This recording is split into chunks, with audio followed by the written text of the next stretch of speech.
The greater you are, the kinder you ought to be. The greater you are, the kinder you ought to be.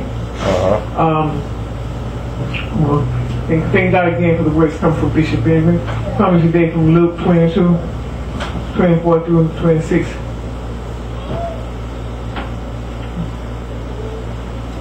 And who's reason Luke, from Everyday Bible, 22. Then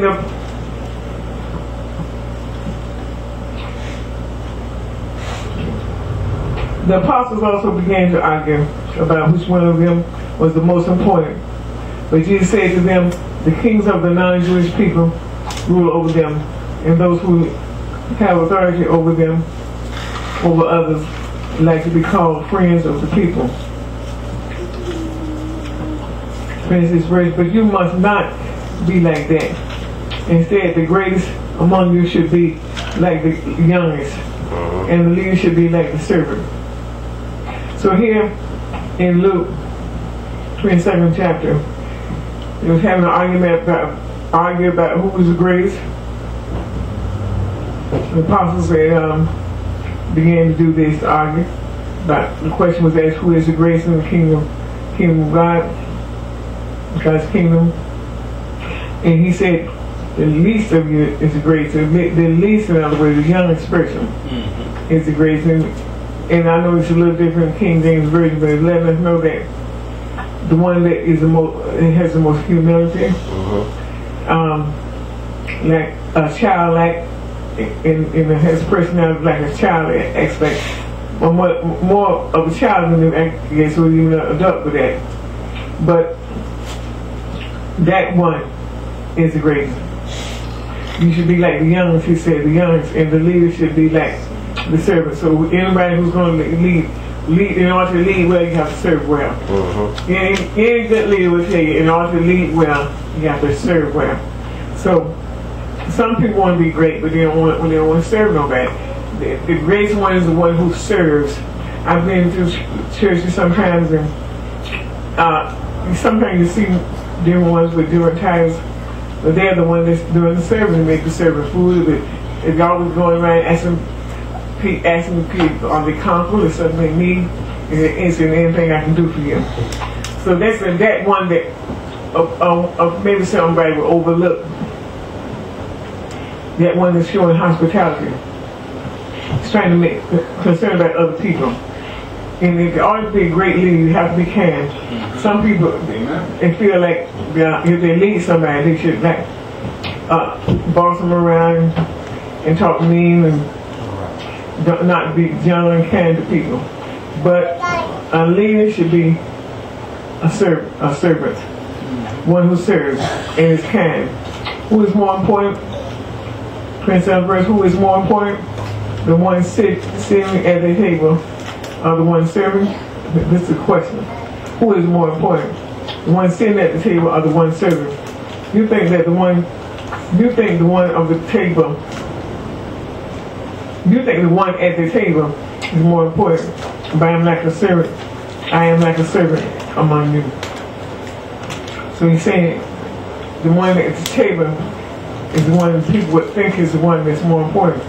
When he said, I am like a servant among you, he says, and if you have stayed with me through my struggles, just as my Father has given me a kingdom, I also give you a kingdom. So you may eat and drink at my table in my kingdom. And he will sit on thrones, judging the 12 tribes of Israel. Some people lead, but they're not willing to help anyone else to come pull anybody else up. But a great leader is one that would have other people looking at him, how he does things, or her, how they do things, and then to help that person pick that person up and inspire them also to lead. A good leader begets another good leader. So in order for us to be good leaders, we'll always be inspiring somebody else, or somebody else who's watching us. Who is the greater you are, the kinder you should be. We know that kindness is one of the fruit of the Spirit. The fruit of the Spirit, all the fruits is different ones, but it's all called fruit. So it's not one of them should be left out. The fruit of the Spirit, we miss out on one of them, we may as well not have any of them. We're going to turn over to Romans 2:4.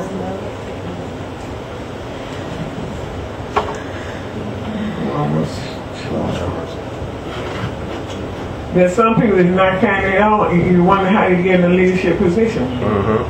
They're not the mean, spirited people. They think in order for you to be firm, you have to be mean, but you don't. You be firm about being mean. It's just being mean just because you're over someone. But that's not God's way. God's a kind God. And He makes leaders out of kind people. People that are kind grow to be great leaders. And so this is God's order. And we're going to go over to Romans 2:4.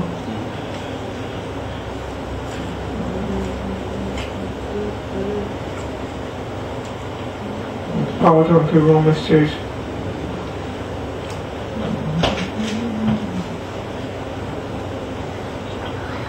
Read all the kind you should be. Romans 2:4.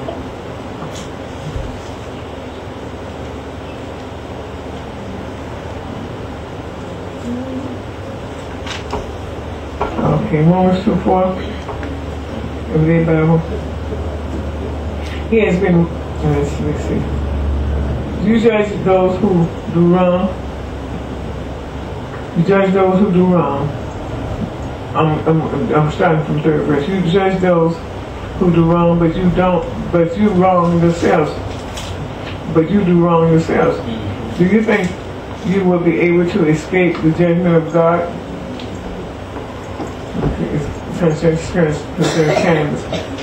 He has been very kind and patient, waiting for you to change. But you think nothing of His kindness.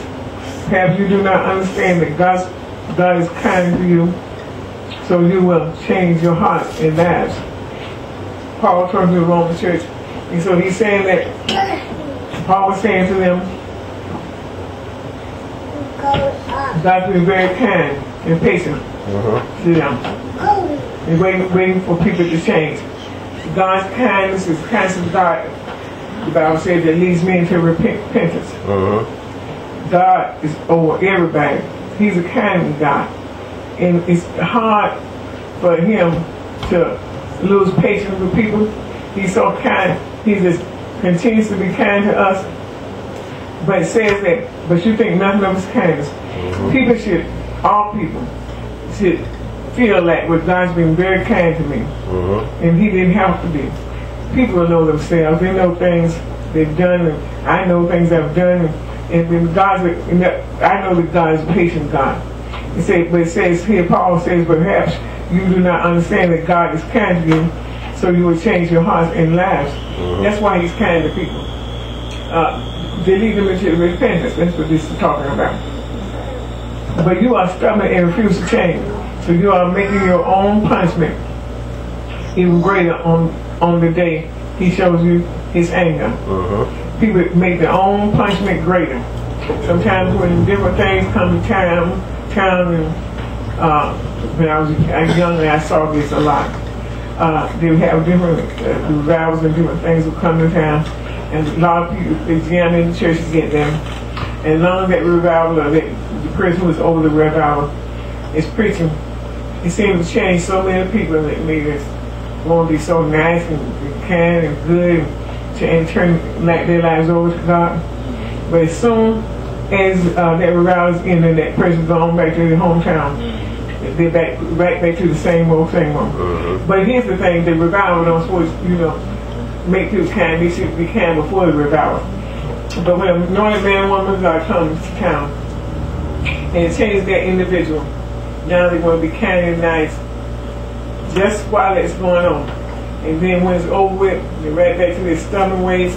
It says here in the 5th verse, but you are stubborn and refuse to change, so you are making your own punishment even greater on the day He shows His anger. On that day, everyone would see God's right judgment. God will reward a punishment